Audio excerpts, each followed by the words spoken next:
السلام علیکم ورحمۃ اللہ وبرکاتہ۔ ایک دن شیطان اپنے بیٹے کے ساتھ بازار جا رہا تھا۔ بیٹے نے پوچھا، ابا آپ لوگوں کو کیسے مصروف رکھتے ہیں اور لوگوں کو آپس میں کیسے لڑواتے ہیں؟ شیطان نے کہا، اچھا ابھی خود دیکھ لو یہ سب کام کیسے کرتا ہوں۔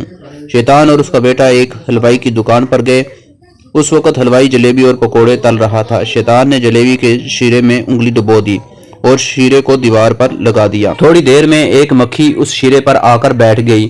پاس ہی چپکیلی تھی جس نے مکھی کو پکڑنے کی کوشش کی اور توازن برقرار نہ رکھ سکی، جس کی وجہ سے وہ پکوڑے تلنے والے کڑاہے میں گر گئی، پکوڑے کا حصہ بن گئی۔ تھوڑی دیر میں ایک گاہک آیا اور پکوڑے خرید کر گھر چلا گیا۔ ابھی کچھ وقت ہی گزرا تھا کہ وہ گاہک غصے سے لال پیلا حلوائی کی دکان پر آیا اور پکوڑے حلوائی کے منہ پر دے مارے اور پکوڑے میں مری ہوئی چپکیلی دکھائی، جس کو حلوائی نے صاف ماننے سے انکار کر دیا کہ یہ چپکیلی اس کے بنے ہوئے پکوڑے میں سے نکلی تھی۔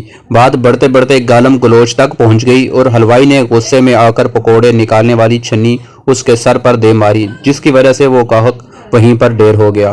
اب لوگوں نے جو دیکھا کہ حلوائی نے ایک آدمی کا قتل کر دیا تو وہ مشتعل ہو گئے اور انہوں نے حلوائی کی دکان کو نظر آتش کر دیا، جس میں وہ اور اس کے کچھ ملازمین بھی جل کر ہلاک ہو گئے۔ اتفاق سے مارے جانے والے گاہک کسی اور نسلی گروہ سے تھا اور حلوائی کسی اور دوسرے نسلی گروہ سے تھا۔ پھر کیا تھا، جیسے ہی اس واقعے کی خبر علاقے میں پھیلی، پورا علاقہ نسلی فساد کی لپیٹ میں آ گیا، جس کی وجہ سے کئی انسانی جانوں کا ضیاع ہوا اور املاک کو بھی نقصان پہنچا اور حالات کو پھر سے ٹھیک ہونے میں کئی ہفتے لگے، مگر اس واقعے کی بات گزشتہ سالوں تک سنی جاتی رہی۔ اس ساری صورتحال کو دیکھ کر شیطان کے بیٹے نے گہری سوچ سے نکل کر بولا کہ ابا، اصل کام دیوار پر شیرہ لگانا ہے، باقی تمام واقعات خود بخود ہوتے چلے جاتے ہیں۔